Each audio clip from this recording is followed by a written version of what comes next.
Hey you, thanks for joining me. Welcome to a monthly favorites video for the month of February 2025. I'm trying to do these monthly videos where I just talk about things that I've liked in the past month because it's nice to focus on positive things sometimes.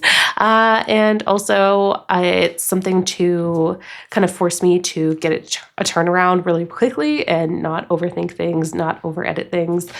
So we're just doing this kind of as a personal challenge for myself as well. So this month I've got some books that I really liked, some YouTube videos, and a movie. I guess we'll start off just with some books that I read. So my last favorites video, Lynda Berry was on there, and she's here again because I had to just keep on that train and read some more of her stuff. The two that really stood out for me from those were It's So Magic, which is one of her comic compilation books, and The Good Times Are Killing Me, which was her novel. Lynda Berry's fiction works are so good at dealing with heavy issues from the perspective of a adolescent and child perspective. We as kids sometimes have more wisdom, I think, than we do as adults. We learn stupid shit from other adults, and that stuff over time sometimes wears us down. But there's this beautiful way of looking at things in childhood ages that Lynda Berry really gets, and I think that's what makes her stuff in her books so good. So she talks about things like war, racism, homophobia, sexual assault, all these things that are not easy topics, but she does it through the lens of someone younger seeing these things. So as an example, in It's So Magic, you get to see how the two main characters, they have a queer uncle, and just the way that these kids talk about their uncle, and that he's just a guy that they appreciate. He treats them well. He's a really great guy. And just how there's all these other people in their lives that are telling them that this guy is bad or that they shouldn't talk to him because he's queer. And just having that perspective from these kids who see him as just a person who is great, was such a nice way of addressing homophobia. So one of the things that I really liked about It's So Magic is not only does it kind of continue to be basically written in the POV of the younger characters, but there's also some parts where there's drawings from the youngest of the main characters. She'll do little newspapers or magazines, and it's got art that would be by her. And it's just so lovely, so wholesome, and it just has this quirk level that I absolutely adore. Her novel, The Good Times Are Killing Me, I thought was also really well done. Similar in that age group that she's talking about, similar in those social issues that she talks about, but from the perspective again of someone younger, and seeing that these issues of separation are so real, that there are all these social divides that we have. She does a really, really good job of just showing life in its imperfectness, life in its beauty, and also in its awfulness. Another standout book from February for me was Understanding Comics by Scott McCloud. It had just been something I'd heard recommended so many times from so many different sources that I was well, I guess I have to. And that book just totally opened my mind to comics in a totally different way. So Lynda Berry was probably the seed that started me thinking about comics. And then Scott McCloud, he hammered it in, and I'm going to do a whole video talking about how I've changed my mind about comics and some of the experimental reading that I've been doing just to figure out what I like in comics, and also get past the barriers that I see were there for me getting into comics in the past. Scott McCloud's Understanding Comics was a really good book for me seeing comics as this beautiful, wide open art form that I definitely did not have a full appreciation for before. But now I'm oh wow, there is so much that the comic art form can communicate that just words alone cannot, and that just pictures alone cannot. And it's a beautiful dance that I appreciate so much more now. And it's something that has also like influenced how I think about like even making videos and stuff, and like trying to think more about visuals that I can incorporate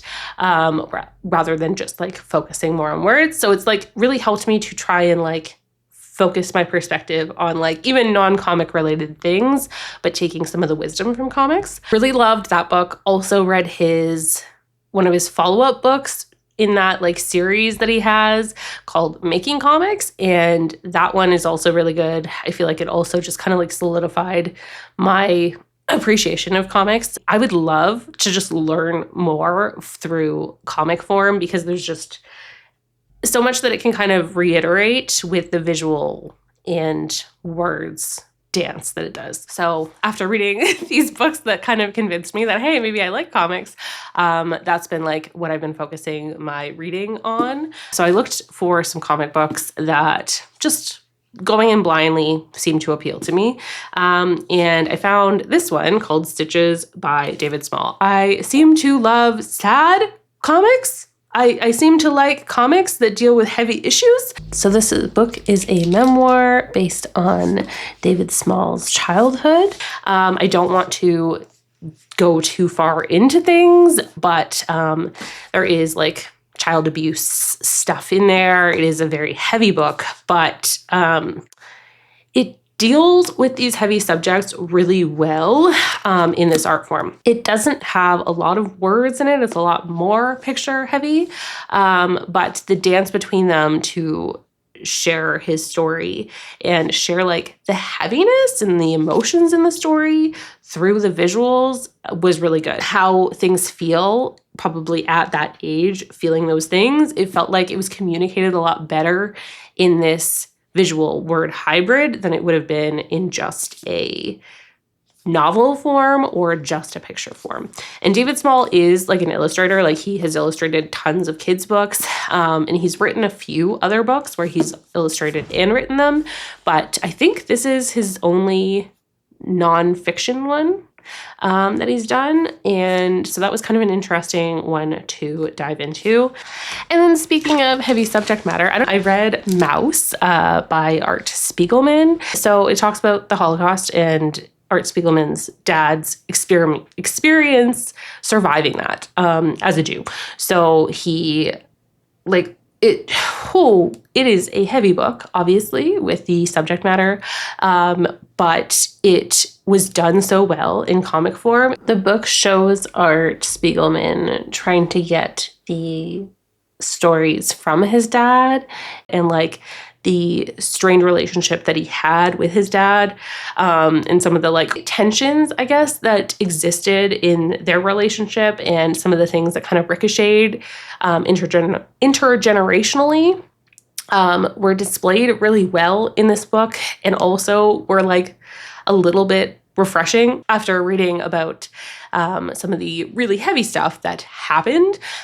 It was kind of a nice break having those times where you would kind of be taken out of it. I know like for some people that flow might mess them up, but I really found that I liked the way that this book was done in that way. Everyone is displayed as a animal. The Jews are mice, the Germans are cats, the Polish are pigs. Like it's just got like different animals for each kind of group of people. And it was hard for me to keep some of the people apart. But I guess that's also kind of maybe a point of it, is like that everyone was seen just for the group that they seemed to belong to. They weren't really seen as people. So that could have been part of an intentional thing, but it was like a little bit of a hang up for me when I was reading it. But yeah, I thought it was really well done. I think it's a really important book, and I'm glad that I did try reading it. So I just found out after finishing this book that there's a new documentary that just came out called Art Spiegelman, Disaster is My Muse. It talks about kind of grappling with something like this book being so successful and being such a big part of his comic career. But I think it also talks a little bit about how you know, his books have been banned in different places, and that he really is someone who fights for things like free speech and against things like book banning that can kind of prevent things like this from reaching people it should be reaching. So for movies, if you were able to judge by the thumbnail, maybe, I watched Jaws for the first time this month, and I think it held up. Like, it's a movie from 1975, and honestly, like, I think it was so well done for, like, even now I still felt like the tension in the movie. The shark POV stuff was such a good decision, I think, just for adding that tension. The music is so good, and then also like the themes of just like people not listening to solid advice, people making stupid decisions because money, felt like it was still as on brand as ever. I think it holds that believability aspect really well. It doesn't feel like it's that out of the realm of possibility in terms of how people would deal with this stuff. Yeah, I just thought it was really well done. YouTube-wise, there were 2 videos that kind of inspired me or stayed in my head, I guess. So the one was a meta-analysis of video essays by Crustbag. This video, I was like, oh, 52 minutes, that's a little long, but sure, I'll try it. I've watched it twice now. It is a really well done video. If you like YouTube videos, kind of like just the beauty of video essays on YouTube or just videos in general on YouTube and like the different vibe that they have compared to, you know, like traditional TVs and movies, I would highly recommend that video. Another one that I really liked was Algorithms Are Breaking How We Think by Technology Connections. This video kind of actually inspired me to do my own little challenge on avoiding algorithms for a month. So I did get to thinking on like how much I consume algorithmically versus like things that I go to out of choice. So I thought it would be an interesting experiment to see what it's like to try and avoid algorithmically driven consumption for a month. So I'm gonna do a challenge on that and then hopefully a video on it. But this video literally inspired that.